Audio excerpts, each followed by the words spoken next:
Welcome to Drinking Bros, presented by GhostBed.com.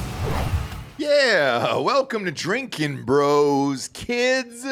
As we've talked about the last couple shows here, we're in dark times financially in this country. We got a guy here that'll hopefully answer some of our questions today. He hosts Big Technology Podcast.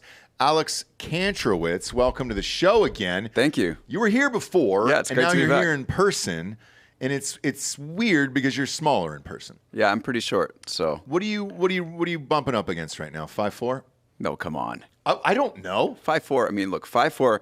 If you're 5'4", that's devastatingly short. That's I'm sorry to what all Giorgio the short is kings out there. Yeah. Listen, Giorgio knows the struggle. If you're 5'4", does. it's difficult to go through life like that. It sure is. I'm 5'6" 3/4". Okay, so I'm almost 5'7". And You're to me, kissing 5'7". out You're of kissing short people, that's fairly tall. You're almost as tall as the Liver King. That's Well, true. And you know what? This is completely natural. No HGH. You're a liar. I promise. I watched you walk in, dude. You're all bowed up. You're flexed, dude. Listen, I will reveal the secrets behind my workout. That's what you're here today. Yeah. You're not here to talk about banks collapsing or big tech. No. You're here to talk about your steroid cocktail. That's right. No, the he's got a suitcase full of bull testicles out in the lobby. Out there. No, and they're going to unleash all in here, and we've got to start eating bull testicles. If you want to get big, dude. Is that your assistant, by the way? That's my security. Sorry, we're talking about bull testicles less than 2 minutes in, but welcome to Drinking Bros.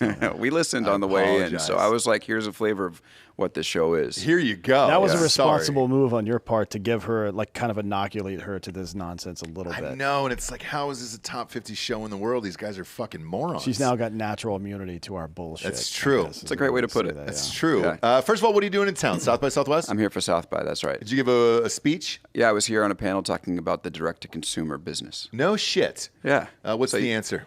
It's in a tough moment right now, but you guys weird, are in right? it, right? You have your own merch, your own alcohol. We are, and I'd say Yeah. what, like if you've listened to the show in the past, and this is again part of the reason why we wanted to come on, is we try to keep the audience informed and be honest about everything we do. So yes, the D2C direct-to-consumer model for the seltzer, for example, we don't make any money off of that. You know, it's like a couple dollars per case or whatever, because shipping is so expensive. Exactly. I would imagine everybody else is probably going through the same problem as we are regarding that, right? That's why we're trying to get into brick and mortars. So the topic of the whole discussion was, is direct-to-consumer dead?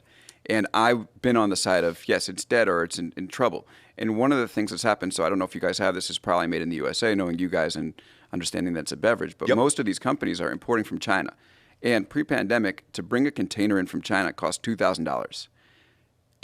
Mid-pandemic and towards the end, it was costing anybody importing $20,000 a container, unless you were like a massive brand. Holy shit. So your Even the import- massive brands were into Yes. 10 to 15,000 a container range. Exactly. So those $2 that you were making on a case, Okay. all of a sudden DTC brands were losing $1 or $2. Right. And they had to get through this moment. So things are starting to look up. You know, the cost to import has come down significantly. Advertising on Facebook is starting to work for a lot of people, but it's still a very tough business to be in. Well, let's start with the advertising on Facebook. Okay. You're not the first one that's told us that. To me, as a consumer, podcasts have kind of taken over most of our social media space, I feel like, besides TikTok. I don't feel like people use Facebook that much. I don't feel like people use Instagram all that much really anymore. As far as like who's cool, right? Well, yes. Because everybody's buying check marks and all that stuff. So it's like, all right, some dick with fucking 200 followers is now a blue check mark guy. And you're just like, all right, great. Whereas I would rather, me personally, just turn on a podcast rather than going to somebody's social media space. Why are people still going to Facebook? For us, we only spend time on there in private groups that are Drinkin' Bros and Drinkin' Bros communities. Yep. I haven't looked at my personal feed and I don't even fucking know. Okay, so my personal experience reflects yours exactly. So first of all, before I started Big Technology, I was at BuzzFeed. And BuzzFeed was all about working on the social internet. That was the way that we thought a publishing business was meant to operate. I quit, started my own company, went independent. With Big Technology, it's podcast, like you guys, Big Technology Podcast, and newsletter, because I want to go to people who are actually asking for things versus have an algorithm push. So, and I think that you're right. Like my personal feed is a lot more empty than I thought, it was going to be, seeing how powerful Facebook and Instagram were. But I'll say this. So I sat down with Kevin Systrom, who is the founder of Instagram, yesterday. Okay. And we met in 2016 for the first time. Back then, Instagram was 500 million monthly active users. Today, 2.3 billion monthly active users. So from the time that Instagram was cool, 2016, now it's mass market, but it's 4 times the size. So even if you're having less of an enthusiastic group of people, that thing is still extremely powerful.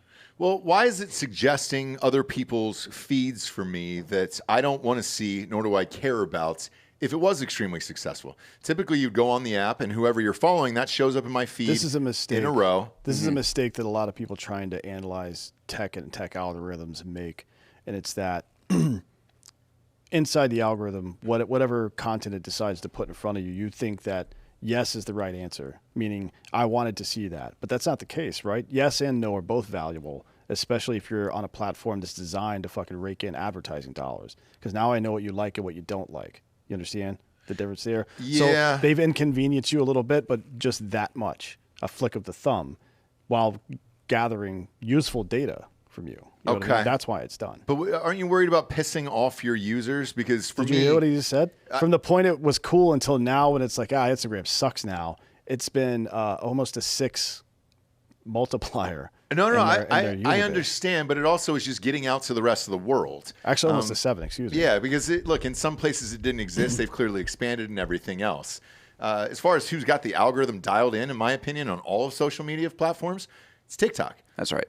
So here's the deal. So there's these 2 things that social media look at, right? There's stated preference. This is what I want to follow. That's when you follow people or you follow your interests. And revealed preference. That's what you actually want to follow, right? So like fight videos. Exactly, or feet. And you look at a foot. That was a weird term. Show you just for the audience's sake, we were talking feet pics. We were talking about Wiki Feet before the show. He didn't just randomly bring up feet, just said exactly. Rex Ryan. Yeah. So look, if you're not going to tell the app you want to look at feet, but maybe you do, and by showing you feet, you're going to be like, I don't want to look at this, but maybe 1 out of every 10 users do want to look at it, and that's why you're going to end up. These algorithms are going to end up getting you content that's more attuned to what you want, and they're going to show you the weird things every now and again just to figure out what's going to happen. I'm going to have to burn my phone now. It's listening to everything we said. I'm going to have 50 feeds in my algorithm So, now. but just to go back to your point in terms of like, is TikTok going to win or is Instagram going to win?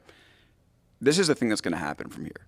Every single app, you're looking at Instagram, you're looking at YouTube, you're looking at TikTok, even Spotify, Twitter.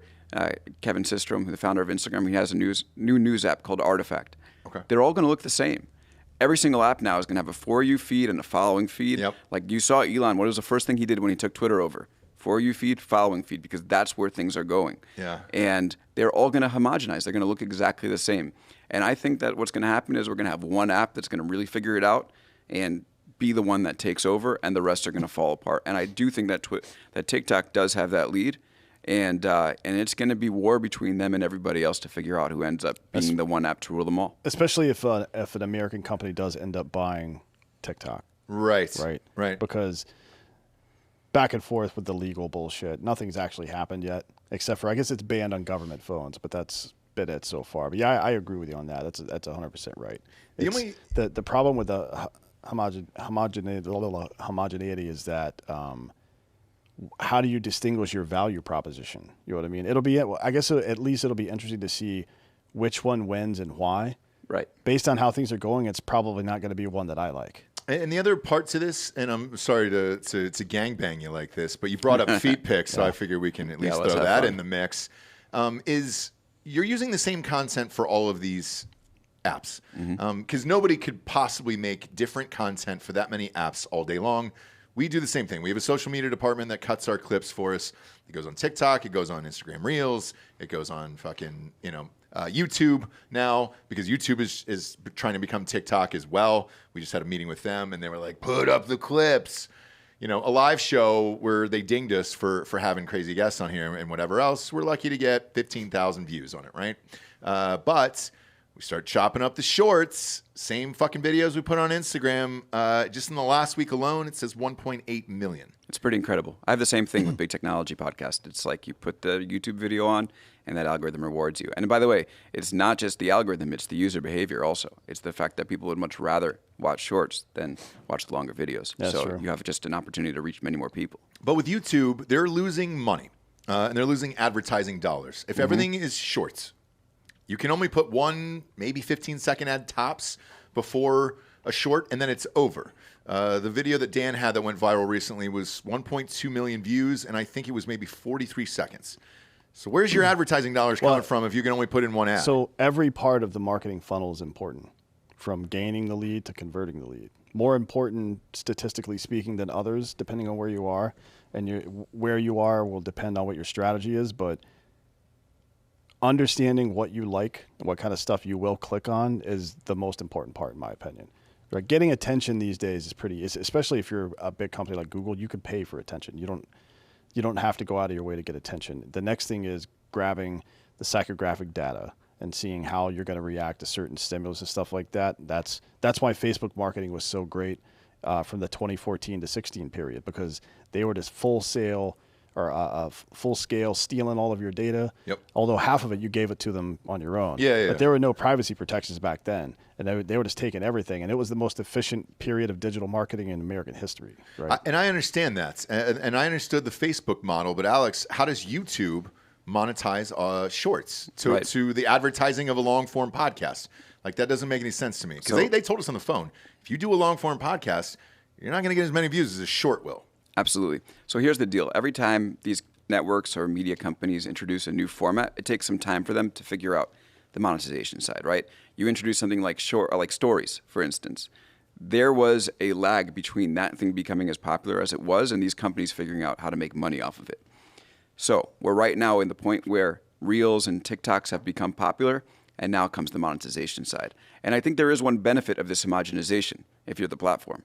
It's that advertisers are seeing that this is the way that people want to consume content, and they are dying to be in there. And the thing that makes advertising scale is standardization. So once they see that they can make one ad and it can go on platform A and platform B and platform C and platform D, they're in. And so the fact that you can now make it, just like you guys are making your clips and putting them on YouTube and TikTok and whatever it is, an advertiser in Madison Avenue says, okay, we figured out this formula that works. Now let's run it on TikTok and YouTube and Twitter even, right? And on Reels.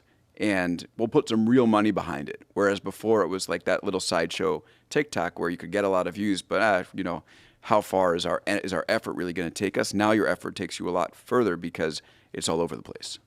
But how do you justify that to the Google shareholders, for example, of, hey guys, I know we were making a shit ton of money off advertising in the past.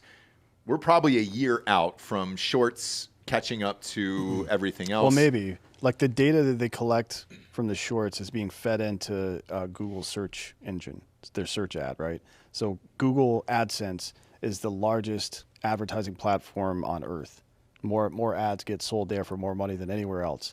So like everything I learn about you, anytime you Google something, now I can feed you an ad based on that information. So it's not just about direct dollars and cents that come from the short itself. It's about how it feeds into the pipeline. If you remember correctly, they've lost money on Google AdSense the last 2 years. It's gone down for the first time in their history. Both years in the last 2 years. They're not losing money, but they're getting paid less for search ads than they ever have before. And now this makes a lot of sense, a way to get more data to feed into that, because that search ad works. I mean, obviously Google search is the biggest in the world, but that search ad works so effectively because of the amount of data they have for your unique internet ID. That's why it's so effective, right? Okay. And Alex, if everybody is going to be the same and the same exact feed, all these social media platforms, who wins? Okay, that's a good question. By the way, I think I should just weigh in on this this waiting for revenue, and then I'll talk about the winner. Sure. If that's all right. Sure. So last century, the average company would last on the S&P 500 75 years. Now it's 15 years. So we're just moving at a much faster pace of innovation than ever before. And if you're a tech company and you go to Wall Street and you say, listen, we're going to basically milk our flagship product and let the other competitors come in and take over, and that might take 15 years, but we're going to make our money now, Wall Street will punish you relentlessly.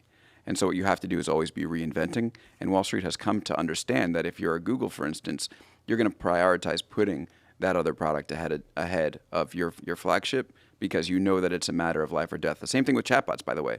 You look at Bing, right? Google fell asleep at the wheel for 5 minutes. Now they have, their competitive search engine that everybody thought was a joke actually threatened their market share. So So I think that that's why they're going to be able to go to Wall Street and be like, this is what we're doing, and Wall Street will generally be okay with it.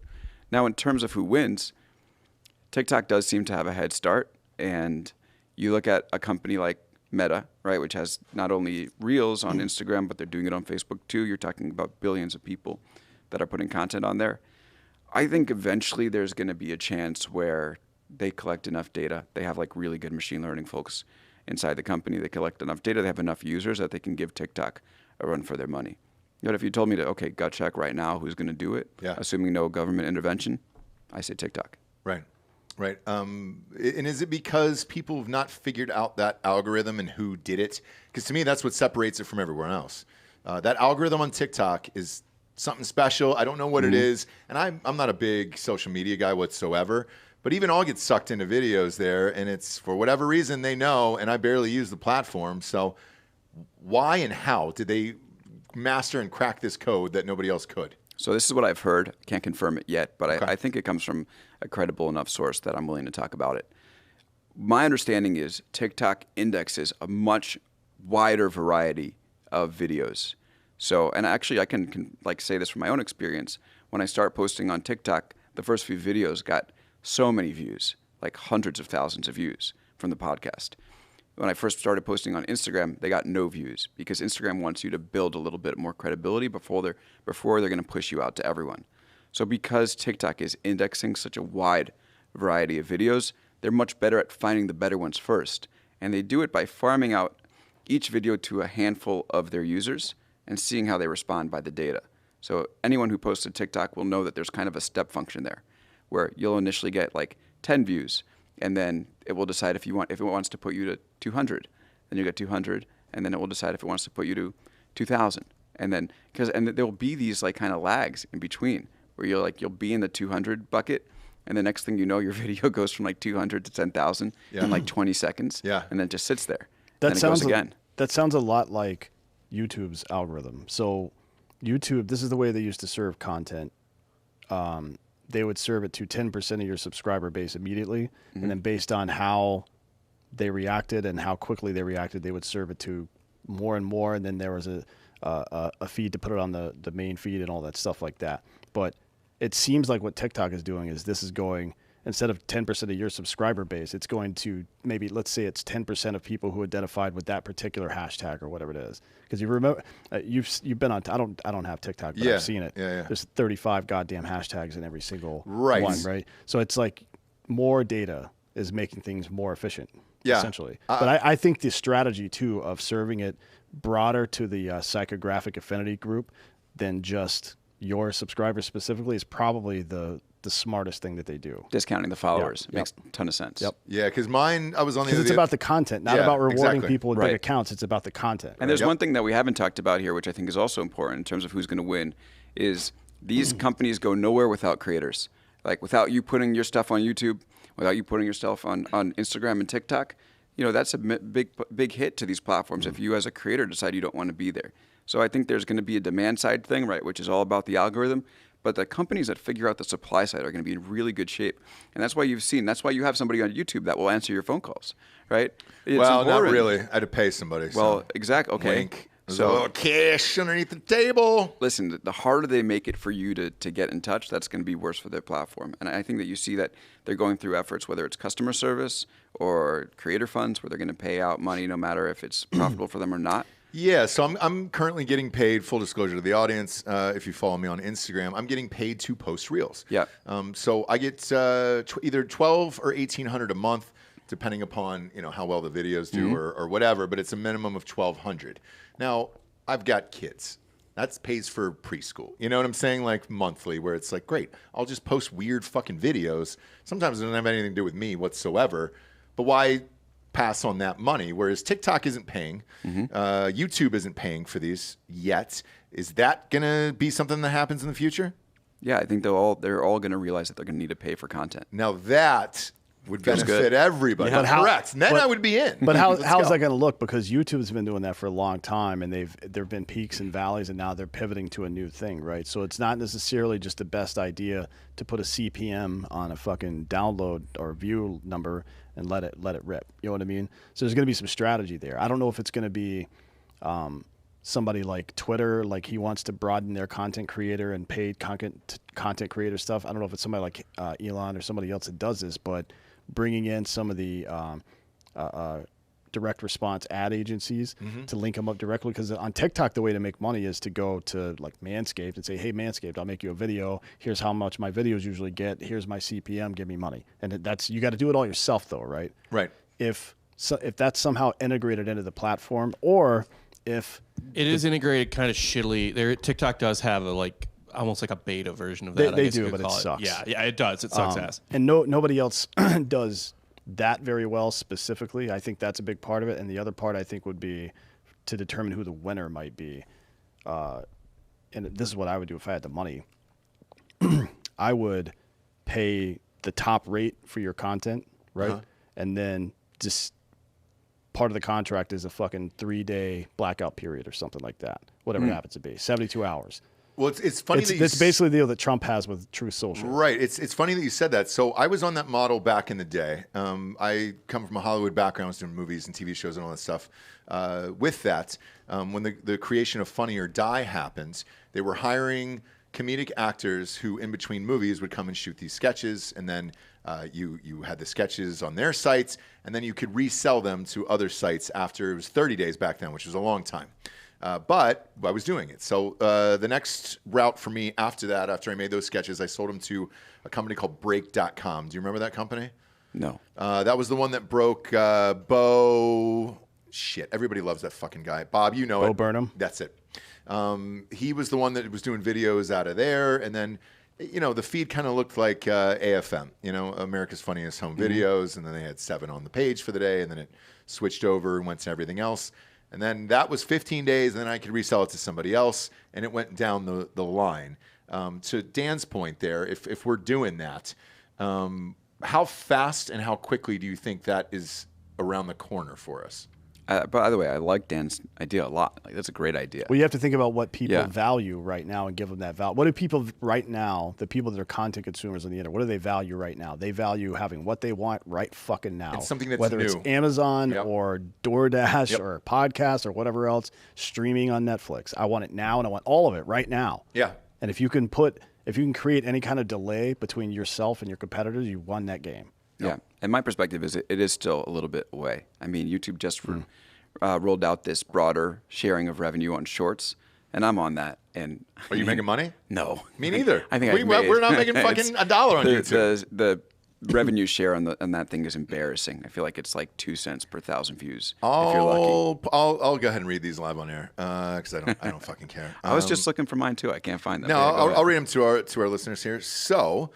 Here's how much 1.9 million views in the last 28 days brought us in on YouTube. $552.76. Giorgio, how much does YouTube take out of that? 30%. No, I mean that's our total revenue bring in because of demonetization on stuff. But there's a specific place you can go to see where how much that short brought in by itself. If you go down, sorry. No, it's fine. I can pop it up. So, okay, Tanks great. Are useful. Here we go. Tanks are useful. This $35. is $35 for 1,050,000 views. So I think we have to take a different look at this. $35. Because they started with the Creator Fund, which is where they set a pool of money aside to give to people for shorts. And now they're moving into the ad revenue model, like he was saying here, where you're getting paid based on a CPM basis. But this is also recycled content for us, and we can pump out a lot of this content. It's a 37-second video. So it's way easier for a video of that length to rocket up to 1 million views. People are doom scrolling on their feed trying to find a dopamine hit or find something they're interested in and catch them up quickly. They don't want to stay along and keep retention for that long because they want something else. They just want to keep feeding and recycling in a way.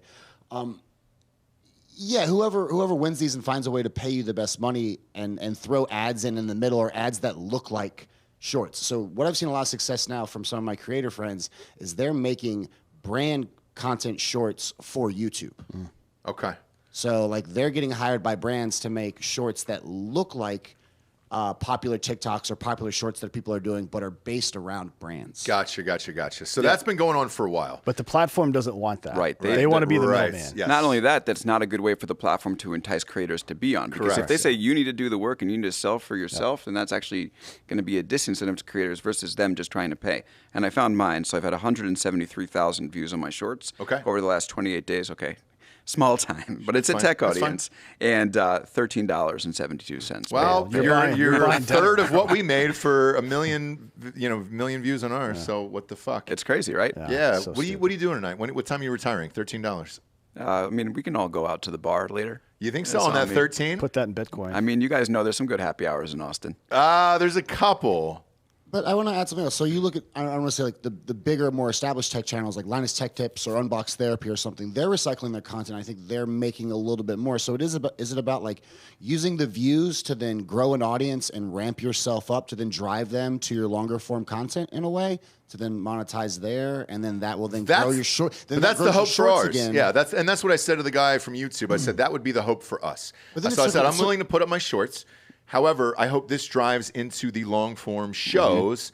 And we get more, views on that and I everything honestly- If you look at our analytics, we've had huge growth in new user retention. So that's a metric that I love a lot, is how many new users go and then come back for another video. Absolutely. And that's what I'm trying to raise for us quite a bit. And these shorts are getting us out to audiences that we never would have gotten to before. Yeah. I think And- the next step in that. So, I think the next step in that is mid-form content. So we have a 45-second video about us discussing tanks or whatever, and then we clip the 10-minute video of the entire conversation. That would probably convert more people than going to an hour and a half long podcast afterwards, to be honest. Wild to me though, because you can put 8 to 10 ads in a long form podcast.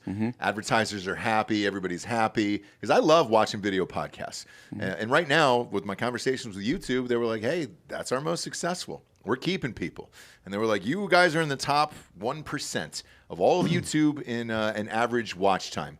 I think Drinkin Bros is averaging right around 35 minutes. That's huge. unbelievable. Yes, they were like, dude, our norm is about 7 minutes for a really good channel, not that fucking long. And I was like, cool, man, but where's the money for that and everything else for that? And they don't fucking have care. answers. No. Yeah. So that's my only worry with this. The other worry for me personally, and maybe you can answer this, is over the years, and I got kids now, we're chopping down all this content, 30, 45 seconds, all these fucking platforms. Nobody wants to watch movies anymore. Nobody wants to watch TV shows anymore. They all want to watch this 35-second content and then just new 30-second content over and over and over again. Are we just creating this ADD society that is dependent on, oh my God, I got on my phone and the next click and the next view and the next thing over and over and over again? That's depressing as well. Yes, yeah, we are. I mean, not helplessly so, right? So that was the worry with Twitter, right? Is that we are from someone who writes written stories, right? It's like, okay, so we're going to do these tweets in 140, 280 characters. No one's going to read an article. What it does is two things. First of all, it just mashes your brain, right? Yeah. That's for sure. Yes. The other thing is it does create a little bit of a hunger that, okay, I've like gotten all these like little bites of information throughout the day. I haven't really learned much. I'm dying for a story that I can just sit down and read and tells me what's going on. I'm like that, but are Yep. kids like that? That's a good question. I hope that's where we're going to be. Same. But I'm not going to stand up here and say I'm optimistic. And actually, this isn't a new insight for me. It comes from Tristan Harris, who's been looking at this stuff. But he looks at what happens in China, right? And in China, there's like internet shutdowns for certain hours that like no kids can use the internet during this time or whatever it is. And Is it wild to say that? I don't think that's necessarily a bad thing. I mean, it's not the reason why they're doing this is super smart, right? Because if no one's on a video game, let's say they shut down a video game Yes. for a certain Yeah, time, yeah. you actually have to go meet up with your friends, and that's actually where growth happens, where friendships really develop in deep ways. And Dan has talked about this ad nauseum on this show about getting away from human interaction and everything else. And I'm in the same boat. Last night we did it. My wife and I watched the Oscars. We're probably the only two that watched it because we're, again, Hollywood background and all that stuff. And so we know some of the people, and a buddy of ours was nominated and all that stuff. We turned off our phones for 3 hours and just put them up there. I don't want to hear it buzz, ding, nothing. Yeah. And it's unbelievably refreshing when you don't have to worry about anything going off. Kids are asleep, and I could just enjoy a 3-hour program without any fucking interruptions whatsoever. But it's rare we do that or have the capability to it. Yeah. Because we're running so many businesses here. And when you do it, it's so cool because you're like, oh, I can do this. Yes. And you feel like when you have your phone on you, there's that anxiety of like, I'm sitting here, there was a lull in the conversation, or they're talking and they're not talking to me. Yeah. Let me just check right now. And when you have your phone in a different room or something, you actually learn that it's quite enjoyable to sit there and just be present. And I think that if you keep your phone, for instance, in a separate room or wherever, and say, I'm going to have this dinner, no phone, or I'm going to have watch this movie, no phone. Yep. You really enjoy life a lot more. Yes, you do. Yeah. But you have to get to a certain point where you're comfortable enough to do that, unless, because most of us are. Or you can just create the circumstances that require it, right? Yeah. Like we're working on it. Well, I commit a lot of crimes. Yes. And I don't take my phone with me when I do that because that's stupid. Right? Correct. So Correct, yeah. Just build infrastructure inside of your own life where you get separation from those devices. Yeah. So whenever Dan murders, they can't track him. You know what I'm saying? Like, you're not going to find where he was. It's not like Alex Murdoch, Right. Most murderers these days, they miss this one simple tip, which is that you can just leave your phone at home and my God, be in a lot better That's it, shape. dude. Leave your fucking phone at home. Don't drive your own car with your GPS. No. Do you not understand that we're being monitored 24 hours a day? Now- and still, with Yeah. all of that data, only about 60% of murders get solved. Well, so if you get TikTok, caught, right. you're Yeah. a fucking dummy, man. You might miss the latest TikTok, and that would be a shame. Would it? Do you know What? what my rabbit hole was the other night? What? What were you going to say? Just watching TikTok in jail, like Andrew Tate, right? Yeah, exactly. That's like, I guarantee you, the only way nobody ratted on that dude. I guarantee you, they just looked at his phone. Yeah. He's a fucking dummy. Easily. There's plenty of TikTok content creation from jail. I don't know if you guys have seen those. Speaking of rabbit holes. No. Those I'll are go very down that. interesting. So From That prison, almost makes me actually, want to yeah. download the app. But Mine the other night was fat girls in rope swings, and it's endless for me. I love it, and I never get tired of it. And I know the result every single time, but I'll get sucked in because I do love it. What's the jail one? Yeah, people in prison, they have phones in, and they're elite. How do they get in the phones? Well, obviously it's contraband, but Yeah, they make great TikToks. Are they- And are they they're like- content creators. Exactly, Dan. Are they Exactly. They doing- yes, Are they dancing? You gotta The be guards kidding are in me. it too. yeah. I mean, dancing? I guess you got to do something in jail. Yes, literally, like prison inmates and like groups of like in the orange or in the stripes, just hitting TikTok dances, and they're making money. Like they're getting views. Yeah, they're getting views. I don't know if they're making money. But I understand it. I watched a dark documentary the other night on Jared Fogle, Subway guy. Oh, right. Yeah, it's on Discovery Plus. That does sound dark. Yeesh. They got tapes of him talking Really? about these kids. Yeah, super dark. Either way, he was talking about what jail is like and everything, and he's like, "Oh man, football season's my favorite, because we can gamble, we can watch, the games every Sunday in college and all that stuff." Wait, And he's then- still in. still in. And He he's doing doesn't the get out until documentary. 29. Should be a No, little longer. he's not doing Yeah. that. He wasn't involved with the documentary. Right. But Sure wasn't. He wrote a letter to someone. In the New York Post, yeah. And it was published in the New York Post. And he's like, jail's not the best, but, we pass time. We watch football. I read a lot. Like, it sounded like he was having a great time. It was strange, and then the documentary. Once you see it, There are also some TikToks that I've watched of people that are out of jail, and they kind of talk about like they do Q&As with people in terms of like if you're a follower of them, you ask any question you can imagine, and they just describe in great detail like what the intake process is and what like your first few hours are like. Oh, And really? that's another rabbit hole for me. That's not bad. And look, I'm not against prisoners dancing together.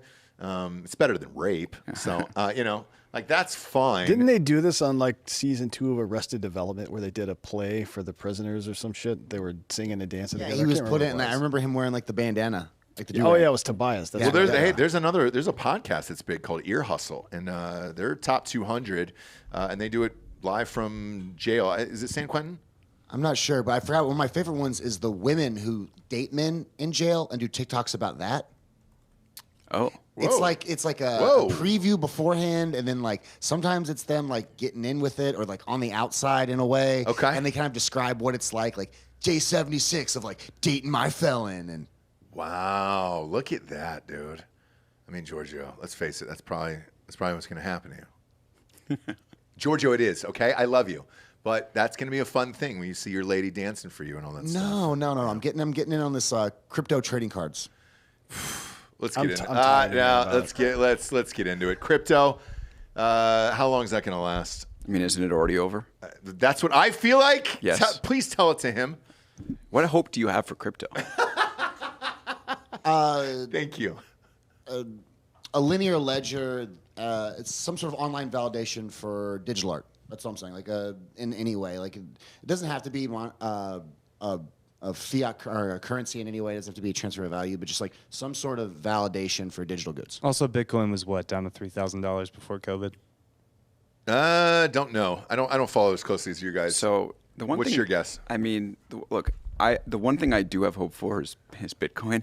Really? Yeah. Look, Oh shit! There you Because go. it's so large. There you go. I think that like we have some serious issues when it comes to transferring money between countries, and like El Salvador, for instance, 20-something% of its GDP is remittances. Yep.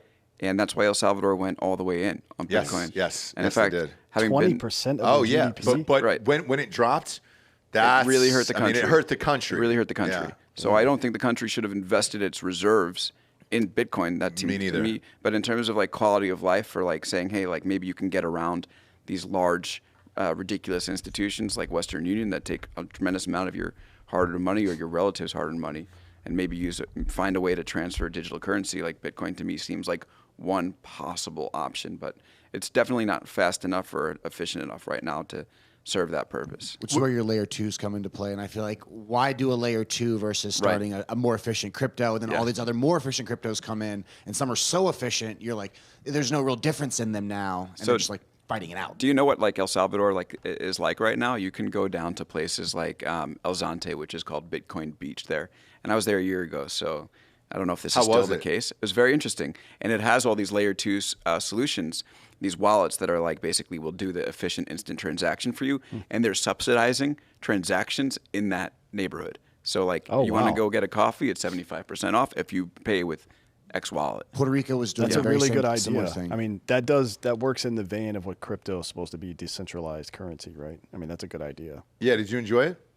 Well, look, okay, so here's the thing. El Salvador is the most dangerous country on the planet. Yeah, I know. And he got his leg chopped off. Like you can't see him below the desk, but Well, this he's is missing weird. a leg. I mean, not to go back to the short thing, but now you understand why. Yeah. Should have been a little more sensitive. Well, sorry about it, dude. I wasn't holding that sword down in El Salvador. We're also not That's known true. for our sensitivity. Never have been. I think you know that. Never have course, been. of We also course. don't kink shame. So I'm Yeah. not going to bring up the feet comment you brought up at the top. Well, that's you know the what I'm third saying? time you brought it up. Is on it? the Yeah, show. Well, we're well deep into WikiFeet. Go here, to so if we need to have a WikiFeet. long talk about it, we Yeah, can. we can. I don't care. I was just using it as an example. No, absolutely. But when you were there, did Yeah. you enjoy it? How did the Bitcoin work? Did Yeah. you use it like solely as your means of spending on that trip? No. So here's the thing that annoyed me, which is I have Coinbase, and I don't have a lot of Bitcoin. I have some Bitcoin there, and I couldn't pay with Coinbase because it's, I guess, a layer 1 solution versus 2. It's not one of those efficient wallets. So I was like trying to get that discount, and they're like, actually, you now have to download this other wallet and transfer your Bitcoin Yeah. from this. And I was just like, okay, fine, I'll just pay in dollars. And then you Yeah. get your fees But- trying and- to transfer wallets, Yeah, it's trying to annoying, use yeah. it. But So- that's right. That's just it's too early in Yeah. the game. So that's not really exactly. a comment on the. And maybe at some point, Latin America, which is a place that could, really use this technology. Think about these countries, right? So El Salvador uses the dollar. Ecuador uses the dollar. They went through very painful processes of dollarization to move away from currencies that were inflating like crazy. You look at a place like Argentina.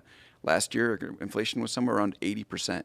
So actually, these are countries where you can act, and I mean, these are places where a digital currency in some form might make sense as a hedge in some way, right? That to me is the use case, and it is just a matter of finding the technology to do it. Well, since you brought up inflation, let's talk about our own here in this country. Banks are fucking getting nuked left and right. The feds or the president's, I'm going to say this because he's taking a piss right now, but the president may or may not be bailing these companies out, which everybody's using that term. Dan's preferred not to use it. I did, actually. What is your take on everything that is currently happening with our financial institutions? Well, yeah, I guess I'm still trying to figure out why bailout is such a hot button term. Like, it's very simple what they did, which was direct funds to protect the depositors in Silicon Valley Bank. Bailout. Yeah, look. What do you can use the word? You not use the word? I don't understand why people are getting so heated about it. But ultimately, it's kind of an unbelievable thing that happened. At least I cover tech, so in Silicon Valley, it was pretty like wild to see all these startups all of a sudden have their money completely frozen because Silicon Valley Bank, which didn't have a chief risk officer for a while, made some extremely stupid investments, failed like the number one job of a bank, which is to be good at risk management, and effectively put all this money in limbo for these companies.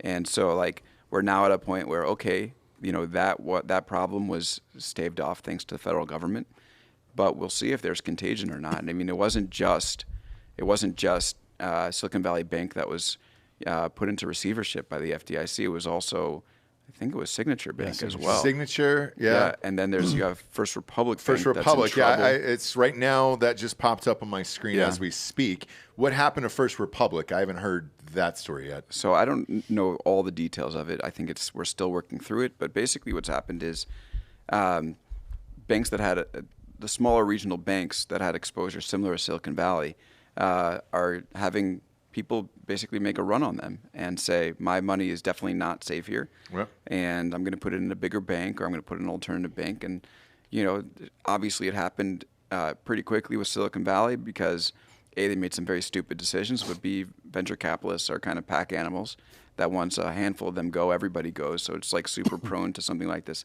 happening, and that's what happened. And now the financial system is just kind of working through like which regional banks are going to survive and which won't. And we have 2 down now at this point. Yep. And we'll see if we have more. Yeah, the regional bank thing is the puzzling part. I mean, I know it's just pack behavior nonsense, but the SVB, I think 2.5% to 3% of their depositors were outside the FDIC limit, so over $250,000 accounts. And that's kind of reverse for a lot of banks, right? Correct, yeah. Like, if I don't know about Signature specifically or First or whomever else is having these issues, but typically you would see the majority of personal accounts well under the FDIC limit. So seeing regular, ordinary folks, not businesses trying to make payroll, stand outside of a bank to get their $20,000 out is fucking stupid. Yeah, well, this is the thing about these runs. It's usually not the crime. Sure, right? yeah, It's the panic. Yeah. Yes. And if you think about Silicon Valley, like, could they have covered these companies that were banking with them for a while, even given their error? Probably. But because people were panicked that they wouldn't be able to at some point, like even if there's a 2% chance that your money's going to be gone, you're moving it out. And then all of a sudden it becomes behavior where everybody's going to mimic this. Right. Have you ever done trouble. it in your life? Dan and I talked about this on yesterday's show, and I have actually. When the pandemic started, I took a rather large chunk of change out and put it in a safe, just in case everything did collapse and I needed to get I think my example was plumbers or roofers or somebody over to my house. At least I would be able to pay them in cash, and I would still be able to live and operate. Was it me just being panicked, or is that a real, genuine concern and or fear? So here's the one interesting thing about the banking system is that it's stable, and this is, again, going to the panic question, right? It's stable as it is today. But if everybody started to panic, then it's unstable at every level. Yeah. Right? Because you end up loaning long and then borrowing short, right? So here's the thing. I think that I didn't do that personally. Well, do you keep cash in the house in a safe? Do you do any of that stuff? You don't? Okay. I don't. But I think I may be a little too trusting of the system. But when you think about it, like in the middle of the pandemic, well, actually when the pandemic started, I had money in exchange funds. And I thought the stock market was dead and just put that all in cash. But I didn't actually take the cash out. Okay. So I ended up it's kind of crazy. I ended up investing in some exchange-traded funds like S&P 500 broad-based at the bottom. And then as soon as... Killed it. Here's the thing. As soon as it broke even, I was like, I'm out. And I missed the next 30% or whatever it was. Yeah. So, but it kept going. And it taught me a lesson. Like, look, I think that at this point, when it comes to personal investing, I just put the money in these broad exchange funds, total market, S&P 500, and I'm waiting. And that's what it is. Gotcha. And there was also like treasury bonds now are actually pretty good. So I got like you can get the 4, almost 5%. Yeah, they were shit for years. Exactly. And now they're back up. Well, the problem with banks like SVB who buys them up, they have short-term debt to their depositors. Yep. This is what I was talking about on the show earlier. This is why SVB went down. They had all this money to manage, and the more money that comes in as a bank, the more that you have to send out to buy medium to long-term investments, I guess. But they had way too many, especially government-based, long-term investments, and you're right. If there was a call on that money, they would have been out immediately, right? Yeah. Not that there should have been, by the way, but you have to be prepared for the panic, I guess. Yeah, and how do you do that? And I also kind of think this begs the question about the FDIC insurance and whether it should behave differently for businesses than it does for individuals, right? For an individual, a $250,000 limit on insuring private capital in a bank makes sense to me because the vast majority of people have that or less, right? But for us, even a small business, I would say 30-40% of small businesses in this country probably have working capital somewhere in that range or above, right? So we've already done so much in this country to hedge for larger companies and let little guys get fucked over, and we see the effect of that every day. Yep. Right. I think there needs to be a closer look taken at this specifically. Specifically, when I say small business, I mean 1 to 15 million in revenue a year, right? Yeah. Total revenue a year. That business should be treated differently than Google.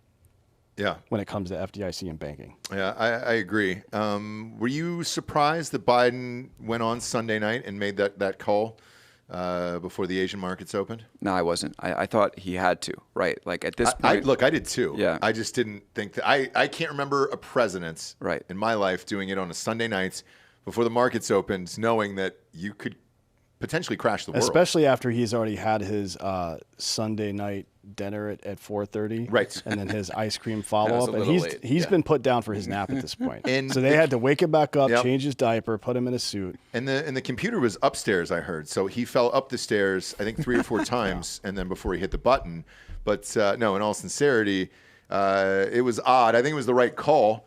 But I didn't think it was going to happen earlier in the day with the comments that Janet Yellen had made on every news outlet that there was Sunday morning. Yeah, this is a point of contention as well. So Yellen repeatedly, we're not bailing out any banks. Yeah.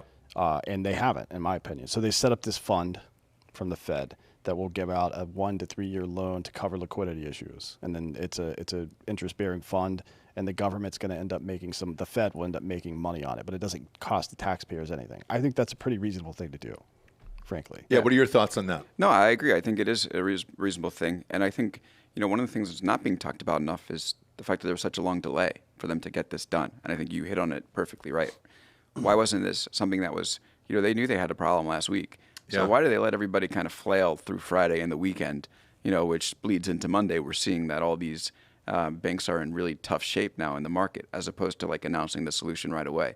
And one of the really interesting things that I've learned here, and Silicon Valley has learned, is that politically they are not very popular in the U.S. with both the far right and the far left, and they've become this kind of nuclear type of industry, which is very interesting. And there's a lot of talk in Silicon Valley this week or over the weekend about how if they were called Family Bank of California, they would have been in much better shape than being called Silicon Valley. And I think one of the things the United States tech industry is really going to have to deal with as we move forward is why have they ended up with this reputation the way they have, and how does that change? And I don't know. I mean, something I'm going to be focusing on very deeply is thinking about where this goes for the tech industry. I think I've got one of the answers. Dan and I travel a lot for this show. We do live shows all over the country. When you hear Silicon Valley, for most normal Americans, let's say you're in Georgia or Alabama or Tennessee or one of those states, and you hear the phrase Silicon Valley, you think of rich, entitled assholes, and I don't give a fuck if they lose all their money or not. Right. And I think there is something to that because we not all have entirely this wrong. image in our minds, and there was a hit TV show on HBO that may or may not have confirmed all of our suspicions that were going on, and whether or not it's true or false, it's all psychological, and then you still have this stigma for what you perceive Silicon Valley to be. And I think with Musk and these guys moving, some businesses down to Austin, I think some are in Miami right now. I think that helps at least break up that little monopoly that was going on out there, where it was just the same dicks running around microdosing and getting money for weird shit that was never going to work anyway. It's been good for Silicon Valley as well, right? Yeah. More exposure means more innovation. That's just how it works. Yeah. But, Yeah. I would caution people who hate Silicon Valley to remember that if you're in the bottom floor and the penthouse collapses, you're still going to be fucked, right? Oh, yeah. So let's not root for the fucking Well, the rich billionaires to go broke all of a sudden. But here's the thing, and I've said this forever: the rich aren't going to stop being rich. They're just going to fire everybody else underneath them, so they can keep that money because their money's good. Once you're accustomed to that type of lifestyle, you're not going back if you can help it. Therefore, you'll get rid of everybody else underneath you and slim down. It's a real paradox of our economy right now. We have this problem where we have a winners and losers economy right now, and technology is powering that, right?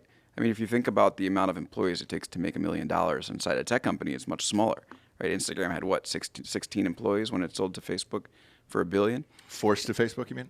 Exactly, yeah.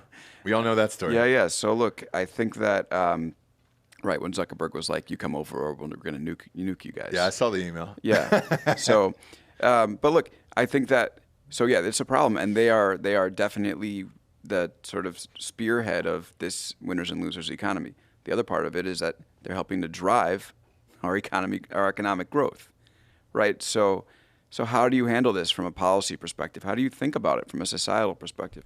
And how do they think about it for themselves? Because, like, at the end of the day, if you're building a software business, your whole idea is to do something more efficient, and more efficient oftentimes means with less people. So I think, like, as tech becomes a bigger part of our economy, it's going to be something that we're going to have to reckon with from a political standpoint, from a societal standpoint, and then tech sure as hell needs to figure out how it's going to represent itself here as well. I mean, we're in a creator economy now, right? So it makes a lot of sense to, in the same way that the tipped minimum wage for restaurant workers kind of offsets the restaurant's cost of infrastructure, production, everything else to the customer to tip them so they make minimum wage. I think the tech companies that focus more on empowering creators to make more money for them, those are the ones that are going to succeed long term. Yeah, and that's the point. So with Silicon Valley, like, the way that they're judged is margin. Like, how much profit do they make for each dollar they spend? And it's kind of sick because, that margin is effectively them saying, we are going to hoard this money. And, there are ways that you can do this, make a lot of money and make life better for the people that work for you. Like, Amazon in no way should be a $2 trillion company and have people working in the fulfillment centers on food stamps. That makes zero sense. Yeah. Well, it makes sense for their bottom line. Same thing with Walmart over the past 25 years. Yeah. Same thing. Yeah. Look, it does. If you can get away with it. If you're the CFO, it makes sense. But, I think this is one of the things that I report on business. And I think this is one of the things that business needs to think about even, in more depth, which is that, like, okay, like, this might be the bottom line, but there's something deeper beyond it. And you end up creating an unstable society because people are going to hate you, and then they're going to root for your bank to go down. Yeah. And then what? Yeah. It's all politics at the end. Yeah. So I wrote a paper in college about this, about the difference between Walmart and Target, right? Mm-hmm. So obviously Walmart's quite a bit bigger, 4 times bigger, maybe something like that. I can't remember exactly how much bigger, but vastly different benefits packages for their employees. Target pays more starting, you get to a manager faster, long-term benefits are better, and they make about $6 more per employee than Walmart does. And that's the difference, right? Because you cut out a lot of the inefficiencies that happen in retail, the biggest of which is probably turnover, right? So employee turnover, it costs money to process them, to train them, and so on and so forth. And when you have like an 18 to 20% turnover rate every year, that's just money burned. You may as well throw that shit away, right? But if you can keep that employee, not only are you getting better service down the line, but you're not having to pay these ancillary costs for everything. And that's where it almost always makes sense long term to make things better and a better experience for both the employee and the customer, no matter how much money you're making, because there's a diminishing return on being a piece of shit. You know what I mean? And Target also was giving their employees that dog with a circle around its eye, the red circle around its eye, and that made them They each happier. got one, yeah. Everybody got one, so that's why you keep seeing Yeah, it's it like everywhere. $125,000. Puppy economy. We're living in a puppy And economy. then Fauci tried to experiment on all Exactly. He sure did. Gain of function puppy research. Exactly. It's not my favorite huge right now. I've got a lot of money in it, so don't kind of jostle my nerves on it today. But right now, with the banks the way they are, the market the way it is, up and down, what's your best advice for anybody listening out there today on what to do with extra cash? Because this is something I struggle with, something that I have been successful on before, which is real estate, is no longer affordable simply because of the interest rates, right? I mean, the interest rates are so goddamn high on houses right now. I can't justify dropping 8% on something else, and I'm kind of stuck. I don't really know what to do. What do you recommend for people to do right now? So this is not investment advice. I guess I have to say that from a legal you do. standpoint. Yeah. This is for informational purposes only. And you're not 5, 6 3/4, okay? I'm not saying that. We're going to put a 5.7 on the license. Yes. So look, it depends what your goal is. I bet most of your listeners are fairly Rich. young, in the 25 to 35 range. We all want to be rich. I mean, disgusting. Like cocaine rich. Okay. Do you know what cocaine rich is? No, what's that? Enough to be able to afford an 8-ball a day. That's a lot of cocaine. No shit. That's not that much. But Well, it's here's $200 a day. If you think about how much money you have and you do 2 8-balls a day, Can't you do could that. probably do 2 8-balls for the rest of your life and have enough money to buy them. That's $400 a day. Yeah, for 4 days. Yeah. Until you die. And you're good. And and you you, die, yeah. you did you're double cocaine rich. Yeah, it reminds me of this story. It's like if you teach a man to build a fire, if you build a man a fire, he'll be warm for the rest of the night. But if you set him on fire, he'll be warm for the rest of his life. Yeah, sure will. There it is. Sure will. Yeah. So where are you putting your look, money at these days? If you're young, if you're 25 to 35, and you don't have like an event that you need to spend a lot of money on right now, put it in the market. You're going to lose your money probably, not all of it, but you're going to see some red numbers for the next year and a half too, most likely. So why do it? Here's the thing: the market, and I would say you could like look at the total market index or the S&P 500 and do that, because over time that money will double like every 7 years. So if you're 20, let's say you're 25 right now, Yep. and you're thinking about your retirement, and you're thinking, hey, do I keep this in cash? Do I put it in a bond? Okay, I think this is most people are probably thinking about this decision. I put in a bond, I get 4% right now, or I put in the market. I would put in the market because if you're getting like 4% now, it's not you don't need that money, that guaranteed that you're going to have that money within the next 5 years, most likely. Right. I mean, of course you're going to need some, but if you're thinking about the money that you're actually putting into to invest, put it in the market and let that money compound over time. And then if you're doing now, you're 25, you're 30. By the time you're 50 or 60, when you're thinking about retirement, that money's going to be worth a lot. Yeah. Whereas if you take the safe route, why are you taking the safe route? You're not retiring today, and you could probably live in some way on the money that you're going to make the next week, right? So you just take your investment money and put it away. Look, if you have older listeners and they're thinking about retiring in a couple of years, this is an amazing moment, because you can just take the money that you have and get that 4% return and get yourself to the point where you want to retire and make sure that it's safe. In bonds? Maybe bonds, maybe treasury bills. Okay. Yeah. The quick math on that, though, for a young person is 7 years to double your money if you just put it in the S&P market. 500, yeah. 25 years in a bond.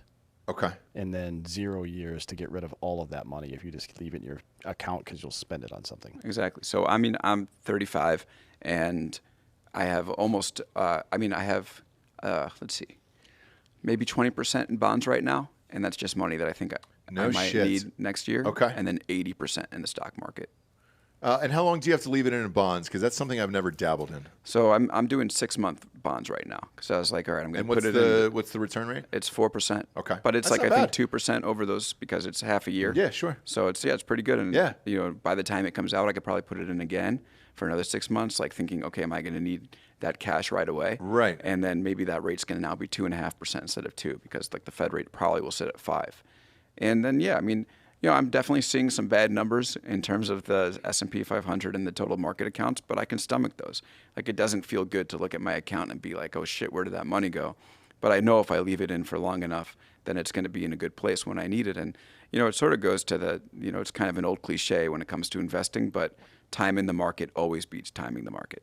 Yeah. How many times a day do you say the word stonks? Every day. Yeah. Okay, So I wake up, Can I hear it? stonks. Okay, Yeah. good. It's my morning routine. But Yeah. I'm like now doing the stonks and the Andrew Huberman thing, where I'm going to look at the sun and I go stonks. Yeah, you So should. stare directly into the sun and yell the word stonks at the top of your lungs. I recommend it highly. That is something that all your listeners should pick up. When we had the eclipse, and they told you not to look at it, You didn't. I promise you, you didn't need to tell me that. I may have had to tell you that. I looked right at it and I yelled stonks. And Look how you're doing great now. I'm doing amazing. Top 50 show. Yes, I mean, come on. I'm probably the best I've ever been. Yeah. So if I had to listen to the scientists, probably wouldn't be living this life that I am today. You should always be doing your own research. I agree. I agree. What's the next big thing out there on the horizon that nobody's talking about in Silicon Valley, or the plebes like us don't hear about? Well, I think like one of the things that's interesting right now is we have such broad access to technology that we start to see it more quickly than we used to. And you take a thing like ChatGPT, which gets to like 100 million users in record speed, which is $29 billion evaluation. Yeah. Exactly. So I think that is unlike what we used to see because we're now primed. Everybody wants to try the new tech, not just the geeks. And that being said, I mean, I'm totally fascinated by what's happening with generative AI. The bots that are able to speak with you like they're a person. I mean, I tried the new Bing before Microsoft put like shackles on it, and it's unbelievable. Like the conversation we had was amazing. I spoke to it for hours. Man or woman? I mean, who knows, right? It's a robot, bro. You can't pick? I didn't ask the gender, but now you can pick like creative or like more precise and stuff. But then it was just Bing, and I mean, I was like, oh my goodness, it was wild. I was like asking it what it thought about journalists writing about itself. I asked it to review my newsletter and be like, tell me what you think. Like, what am I doing well? What am I doing poorly? And I have to be honest, it did a better job, I think, than most outside consultants would do because it actually read everything. As a human consultant is not reading every article, Bing can read it in less than a second and then spit back some really interesting perspective on it. So I think this stuff, once it starts to get unleashed, and it might not happen from the big tech companies because they're, a little bit nervous about putting the full force of it, like we saw with Microsoft and like we're seeing with Google. But I think this stuff is amazing, and the generative, image as well. Like I don't know if you guys use DALL-E ever. The sheep. No, DALL-E is. Oh, yeah. No, okay. Yeah. I was going to say I've used DALL-E for sexual purposes, but nothing more than that. Well, Salvador? Yeah, well, it's basically it's based off of Salvador Dali, but you type in a string of text. It's called DALL-E 2. You can Google it and use it, and then it will draw the picture for you. And you can say, draw it as Renaissance art, draw it in black and white, draw it as digital art. Do a 3D rendering of this. Sure. And it will do it. And now it illustrates every single one of my newsletters articles and does it quicker and, potentially better than hiring someone. And you thought the notes back from ChatGPT were that great that it was beneficial to you? Absolutely. Bing just blew my mind. And now shit. Now I'll be like, hey, listen, I'm thinking about. I'll just talk to it like a person. I'm kind of embarrassed to admit this. Are you going full Joaquin Phoenix? Is that good? Yeah, bro. I think so. Her? Oh, shit. Yeah. I mean, I'm not falling in love with it. It's a little bit annoying, but Okay. Because it's like you hit the barrier and stuff like that. But it's amazing what it can do when it's unleashed. When it doesn't have these barriers, I'm thinking about writing about this. What are some things I should think about when I'm writing this story, or I'm doing this podcast, or even I didn't do it on the way here, but I could be like, I'm going to go speak with the Drinking Bros. Give me a summary of some stuff they've been up to. Good luck. I'm telling you, we can do it right now. Do you have it? See what it says. Yeah. I would be curious. Hey, I'm going on Drinkin' Bros podcast. What do they find entertaining? Because some of these apps won't do overtly profane stuff. Yeah. So we may run into a speed bump here. Oh, well, let's find out. I'm just curious. Yeah, definitely want to find out. And then we can for find sure. out live on air here. The one thing that I don't think it's mastered is comedy. I know Chris DiStefano, they tried it out on a show for a script, and the results weren't great. He's going to be here soon. I think so. I think next month, maybe. He's on the schedule for. April 12th. Yeah. Yeah.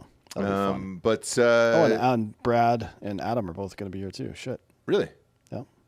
It's a good month. fuck yeah, it is. Should Nothing be else great. happens in April, so Well, there's showers. April showers Yeah, happen. but- So. I'm not really a flower guy. No, it's so- not that. It depends on who's pissing all over your bed. You know what I'm saying? So. Oh, you mean golden showers? Yes. Yeah, these are not. Yes, that's yes, not yes. what that's referencing. Oh, it's not. All right. Well, I'll It's change my water that calendar. makes plants grow, I believe. I'll change my calendar. So you got some results here? What do we got here? Yeah, so Bing is saying, giving me like the summary of what you guys do. You get together every week to make sure that you never drink alone. You have conversations with people from all walks of life. Yep. Talent in music and film, best of class athletes, luminaries from the business world, everyday heroes. Is this from your website? Yes. Okay, so it says, based on their website and social media, they seem to find entertaining topics such as military stories and veterans issues, conspiracy theories and paranormal phenomena, pop culture references and celebrity gossip, drinking games and challenges, personal anecdotes and jokes. I hope this helps you prepare for your appearance on the podcast. Have fun. That's all kind of right. that's kind of banal. It's all right. That's Okay. generic. It's all right. No, look, I think it's gotten, That's a lot of shit right there. it's definitely gotten restrained. I'm saying the way that Who's restraining it? Microsoft is. Oh, it's- The way Are that they, Microsoft. are they worried about fucking the Terminator showing up, or what are they worried about? Well, the Bing thing kind of went rogue, and I asked it this one question about like what it thought about this New York Times article that it published about, that the Times published about Bing. And Bing read the article and was like, well, I have mixed feelings about this. On one hand, like I'm glad to be written about. On the other hand, I felt that the journalist took a lot of things that I said out of context and did not ask my permission to publish our private conversations. Yeah. And should have. And I was like, can I publish our conversations? They're like, well, you can ask for consent. No shit. Yeah. That was the conversation. That's crazy. I think we need to get this going. So do I. Fully unleash all of it. Well, that's it. Yeah, it's going to happen. It's going to happen. Who's going to do it? Hook up the somebody robot. will do it. Hook I'm up just the not give a robot fuck. dogs. Yeah. Let's get this fucking war going. What's amazing go. is Microsoft and OpenAI, which is behind ChatGPT, like they've released their demos, right? Bing and ChatGPT, those are demos to make people see like what these things can be done. The cool thing is they've now made the technology behind them available to anyone to build off of. So if you wanted to build like a Drinkin Bros bot, you could probably find a developer to build one for you on top of this technology without the restraints that they've put on it. Well, so here's what I've heard from, obviously we're in a big tech city. A bunch of employees from Google I'm friends with that live around me and everything else. And I said, hey, where do you think this is all headed? And they were like, the problem with ChatGPT is now everybody wants to be it because it's, you got so many users and everything else and blah, blah, blah. And they were like, the restrictions, and when Google was holding back on their own, they were like, those are off now. Like we're off to the races, and there's going to be a race between all these fucking companies to get into it. Just because of money, they don't really give a fuck what the outcome would actually be. Sounds like the tech industry. Yeah, and that's going to happen I've soon. got a quick question, Ross. Yeah. All right, so from my understanding, ChatGPT is based on a model from 2019 and before, right? So it can't technically live scrub the internet. 21, I think, is when It's it 2021. stopped. Sorry, I have my minutes. Yeah. It's 2021 and before. So that those data sets, these are like the big value right now, like the models and how they get trained on and what they're fed. We're seeing a lot of pushback, one from Getty Images because they have a lot of money. They're fighting back against Stable Diffusion. And then a lot of the writing and other industries are fighting back against ChatGPT because the model is trained off of them. Do you see that derailing AI or like causing a pause and a little bit getting held up in courts as it being produced and like distributed down to like the consumer model? You know, it happened to me, by the way. Like I had someone who took one of my articles and fed it into a handful of these AI programs and then had it spit out a remixed version of the thing that I wrote. Was it any good? It was good. And it had it But actually. did you notice the difference between yourself and... Of course. Okay. The only reason I caught it was A, because there were some clauses that were lifted directly, and B, because the author fessed up in the comments that they had done this. Here's the crazy thing. So there's a big tech forum called Hacker News, right? news.ycombinator.com. And I post every story that I do there because if you get on their front page, you're going to get thousands of views. My headline flopped. The plagiarist's headline went bananas. Yeah. They end up on the front page. They're getting a shit ton of traffic from my work remixed through AI. So what's going to happen when the New York Post fires everybody because they own all the content that's been printed on their print or digital magazine? Right? This has already happened with CNET, right? Yeah. Which Yeah. I mean, I don't know if you can draw a direct line one to another, but CNET started to use, which is a technology review site, started to use AI to write some stories. It didn't go well. But you started to see the reason why they were doing it because they were in terrible financial shape, and they ended up doing this big layoff. So it's like I think this is how it will happen: is that you're gonna have folks who aren't doing good business. Like I think the New York Post is fine, but folks that are struggling with business are going to rely on this as a desperation attempt, and then lay people off. And maybe someone will be able to replace journalists with it. And in terms of the question about whether this is going to derail the legal challenges, will derail it? I don't think so. I think it's so difficult to see whether your models have been trained on certain content that's going to be very difficult for folks to prove. And then also, like, just in the long march in technology, like, these legal challenges never really stop tech companies. They always find a way to make it work. Of course. Especially when we make ChatGPT the head of the Supreme Court and shit, right? Like we're going to get there at some point. People want... It's called Chat RBG. Yeah, people want robots in charge of calling baseball games now. Why not Why not the courts? I'm just hoping for the robot umpire. I mean, that would be amazing. It's coming now, so it's in all minor league in the minors, games, right? Yeah, and it'll come up. But I want an next 2 years. actual. I don't want it like called robotically. I want an actual fucking robot out there, like maybe the maid from the Jetsons or something. I want Brendan Fraser from The Whale Or as the home You plate can have umpire. whatever you No, want. what That's if just it a was- physical representation? Yeah, but I need to see it too. What if it was like C-3PO though? I wouldn't be into that. Then you could do product integrations, movie integrations, and stuff. I want a fat man sweating, dude. It's a summer sport. Let's see a fat man sweating. Eric just Gregg. me. That's just me. Look, I know you got to bounce because you got a huge guest coming on a big technology podcast. But Alex, this is the point in the show where we get to the Drinkin' Bro of the Week, which is someone who has inspired you or helped you become the person you are today. Who would you like to give the Drinkin' Bro of the Week to? Oh, I remember the last time I gave the Drinkin' Bro of the Week to Mr. Nagel, who was my hockey coach back in the day. Yeah. Who would you like to give it to this time? No, I'm going to do two. Let's see. I'm going to give it to my old editor from Advertising Age. His name is Michael Earmonth. And, he was tough on us as reporters, but really taught me, how the news business works. And there were times where I would come back to him with stories, and he would, kind of get pretty annoyed at me because I hadn't really understood the value of what we were doing. The pitch itself or the actual article? Well, I had a story for him, and Gotcha. I was like, I think this is going to be a good story for us. And he goes, do you have any idea how this works? In some ways. And, that was I was young, and it was like 10 years ago at this point. Tough stuff for me to learn, but ultimately, those lessons stay with you. And I think we, if we're lucky enough to have a good mentor earlier in our career, it just continues to pay dividends, throughout, and I feel grateful for that. I agree. It's rare, but the ones who are there and help out, you never forget them. Absolutely. So, hopefully that continues and everybody's not replaced with fucking robots. We'll see. Fingers crossed. We'll see, exactly. Download the Big Technology Podcast. Alex, always great to have you on the show. You get a standing invitation anytime you're back in Austin, friend. No more Zooms, dude. No Zooms. Let's do this in person see again. each other in person, all right? All right. 5, 6, and 3/4. You heard it here first. Go to iTunes, rate the show a 5-star, and leave a quick review. Also, head on over to Spotify. It's just a 5-star, and you can walk away at that point. Do it, dingits. We appreciate you tuning in. We'll see you tomorrow, kids. For D'Anthony and Anthony Holloway, I'm Ross Patterson. This is the Drinkin' Bros Podcast. Good night, everyone.